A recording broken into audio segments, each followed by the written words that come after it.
All right, so let's look at a small example of how we can record for portfolio securities. So let's say that Ledford has made several equity investments in 2000X or 20X1. By the end of the two subsequent years, we have some indication of the values of these items, right? Um, so these are the number of shares that they bought. This isn't very consequential for us right now in this situation because of no significant influence, except for if we get a dividend per share amount, then that becomes consequential. So this is what we purchased them at. This is where the, at 11X1. This is where they're trading at 1231X1, and then where they're trading at 1231X2. Notably, we didn't purchase them all at by the end of the first year. We purchased Harley sometime in the second year, and then we sold one of the investments we had originally purchased in at the start of the problem in the second year. So the first thing we need to do is just record the purchase of these investments. Assuming that, let's assume that um, all of these were made right on 1/1 at the very beginning of the year. We purchased some trading securities in Samsung, and I'll abbreviate this as TS from now on. Just, understand it's not treasury stock. And so I'm going to write it once. And then understand that all the rest of these follow suit.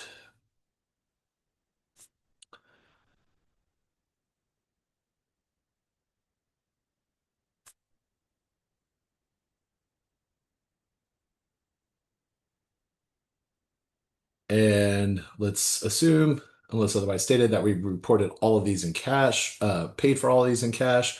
So we have 25K from our Samsung investment, 30K from the Apple investment, and then finally 50K from Kawasaki. Altogether, that's $105,000 of cash that we've spent in order for these investments.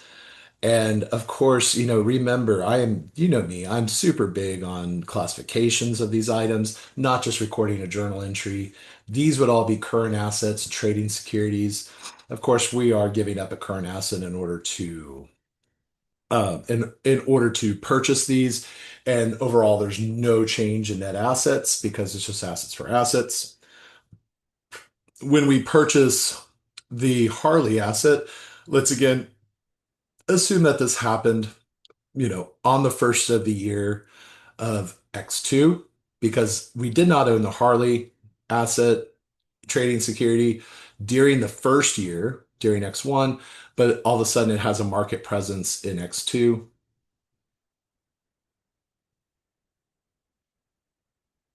We have a trading security from Harley,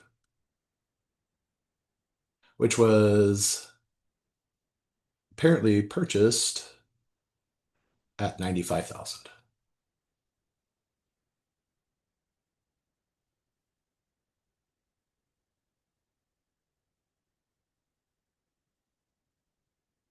Now, also remember that since these are trading securities, we would want to report the 105 and the 95 as cash flows from operating activities. Now, prepare journal entries to record $2 per dividends shared, $2 per $2 dividends per share paid by Harley. So if Harley's paying by these dividends, and actually that would have to be, let's say, during 20X2 because we didn't own Harley in 20X1. Then we have $2 per dividend per share, 3,000 shares.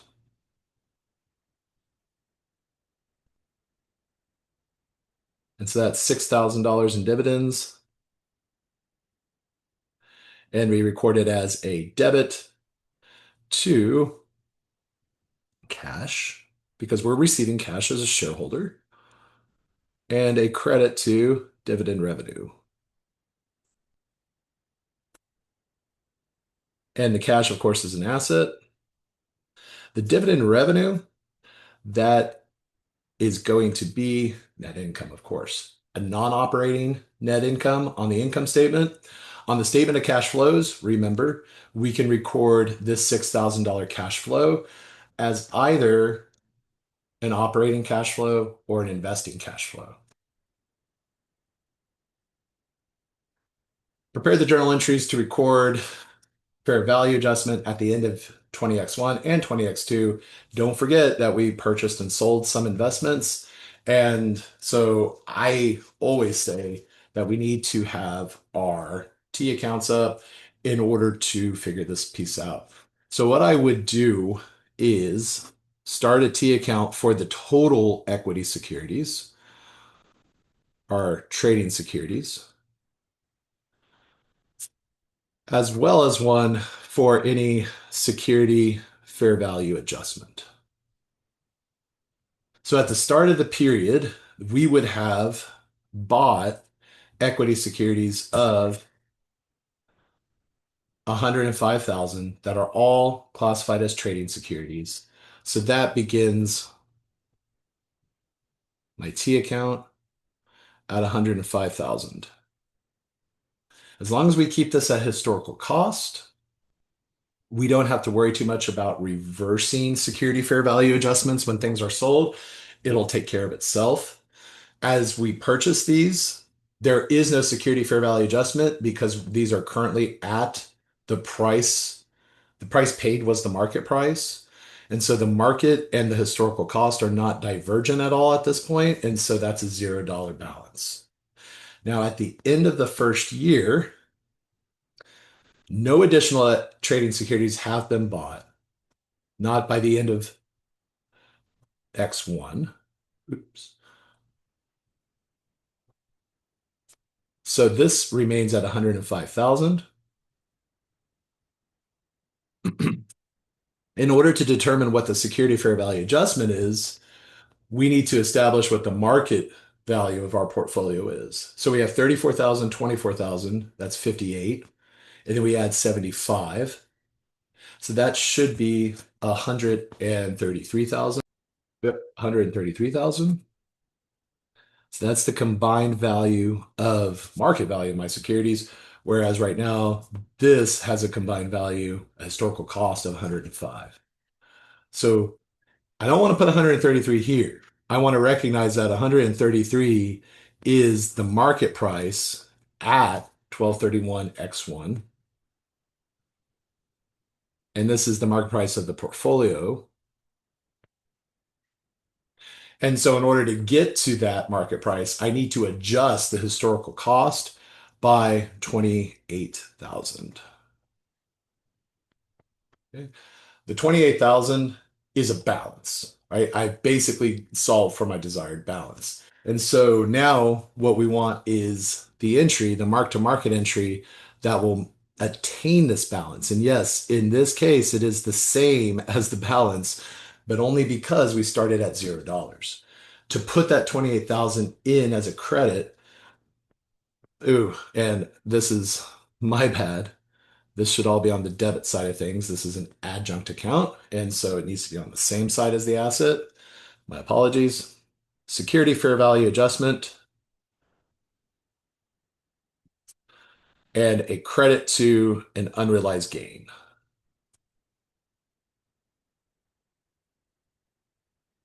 for 28 each.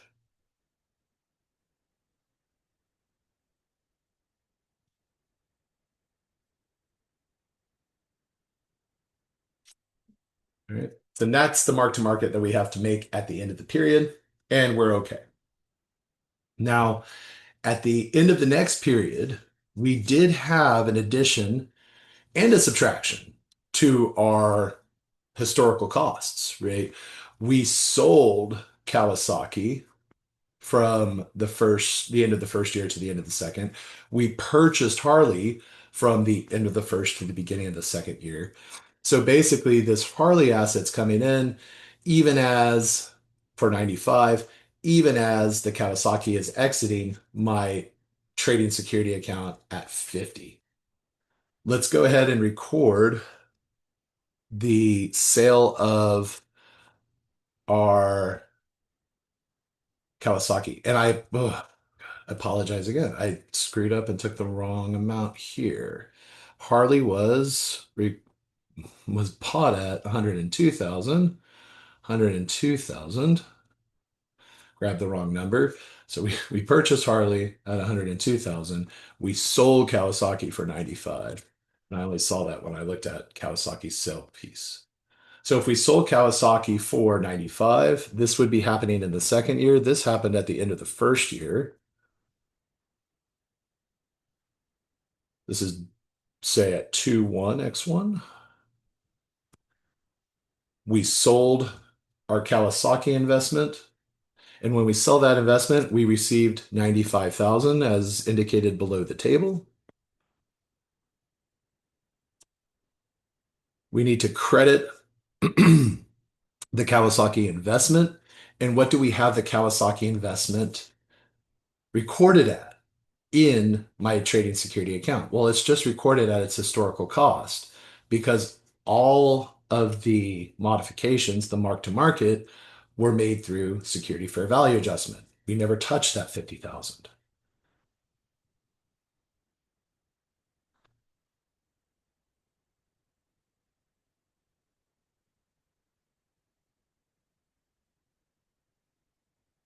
Well, if we have cash coming in for 95 and we credit for 50, then we have a realized gain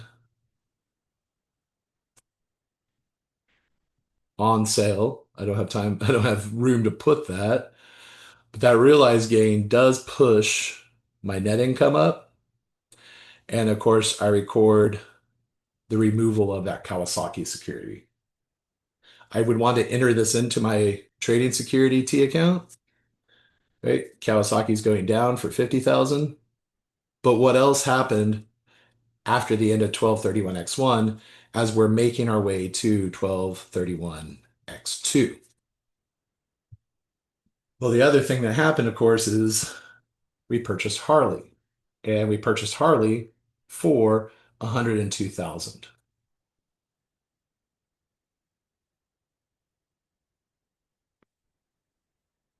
So even though it went down by 50,000, we increased it by 102,000. And so the net movement would be up 52,000 to 157,000. This would be the balance of the historical cost record of my trading securities. We have to bring forward the security fair value adjustment as well. And again, we just want to look at what's the market price of these guys at the end of the period. So we have 43,000 here, 27 here. That's 70, 180 all together.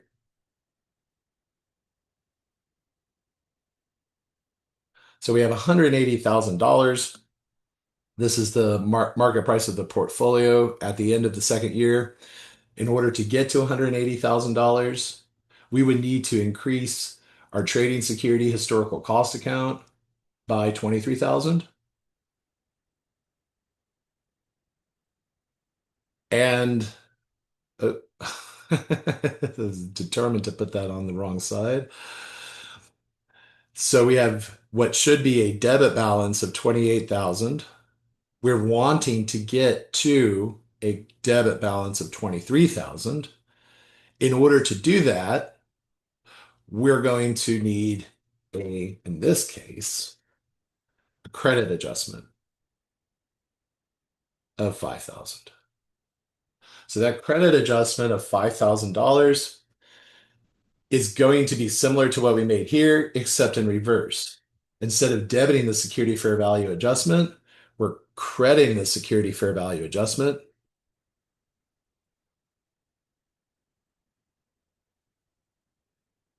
by 5,000. And we need to debit also an unrealized loss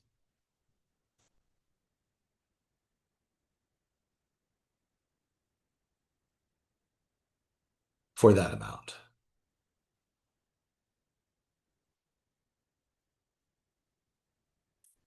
Okay. So really the key to recording these mark-to-market transactions, aside from remembering that the security fair value adjustment is a debit adjunct account, is to understand that what this account serves to do is translate our historical cost information to the market price. And we're always moving from the historical cost to the total market price. And that way, we are automatically accounting for reversing any unrealized gains or losses in the securities we sold. So I'm going to come back to this in class and just kind of map each one out individually and show you how they contribute to the overall movements in security fair value adjustment to show you that everything is truly accounted for. So let's talk about how things are affecting here. So what are the income statement accounts or the income statement effects for 20x1 and 20x2 for these items? So let's go back through and look for all the net income issues or net income increases, decreases we see. We do see that Harley paid dividends in 20x2, and so that is net income. Dividend revenue,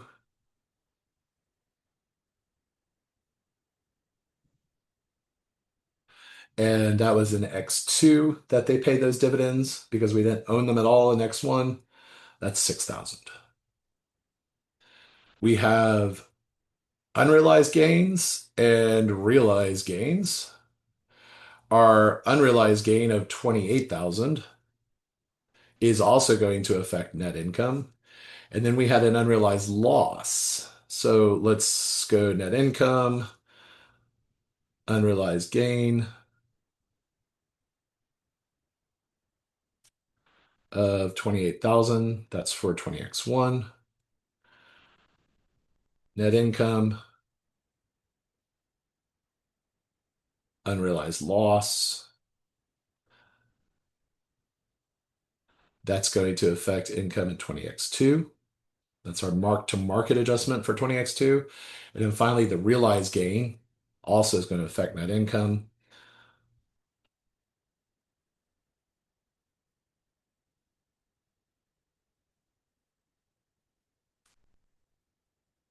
in 20x2.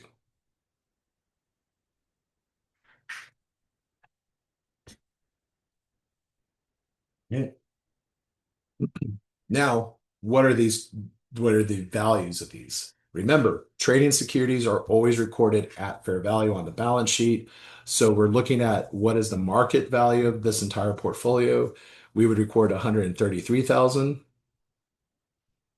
and 180,000. Just as a note, this is always the historical cost plus the security fair value adjustment account, right? Remember that on the balance sheet, almost always when we have this whole adjunct contra account in tandem, what we record on the balance sheet is the effects of these two coming together. 105 plus 28, 133. 157 plus 23, 180. For the statement of cash flows, we have a cash outflow, right? We have cash outflows from purchasing. We have a cash outflow from purchasing 105 and then 102 in 20x1 and 2.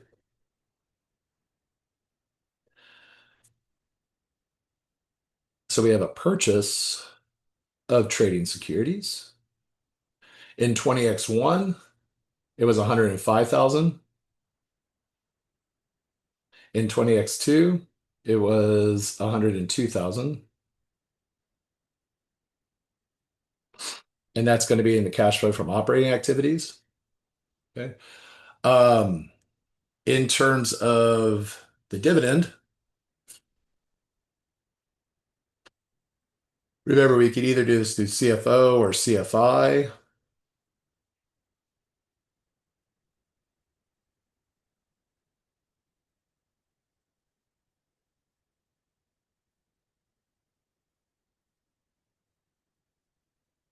And whichever way that we record it, if it's CFI, then this is going to be an increase I started writing the six. Increase of 6,000. If this is CFO, then it would be an increase to CFO for the same amount. But we would just have to remember that in order to get there for the CFI, we would also need to reverse 6K by subtracting from net income. And the reason why we have to do that is because if we're doing the indirect method, that dividend revenue is reported in net income, but we do not want to report it as CFO if we're doing CFI. So we have to strip that 6,000 out of net income and place it in the CFI section. And then finally, we would need to deal with the unrealized and realized gains. And we can deal with them really all as one. These are going to be CFO adjustments. And I call them CFO adjustments because we're doing something very similar to, oh, I need to get this out of net income, right? I just need to reverse its effect on net income because we've already really established the purchase of trading securities at this amount. Um, so we don't want it to be contaminated with any sales that we're going to make. And I'm going to add one more row down here. We're going to have a CFO. This is going to be the sale of trading securities. And we received 95,000 from selling Kawasaki in the second year. But if we're recording that as an inflow from operating activities, then we need to make these adjustments. And the adjustments would be from the mark to market adjustments.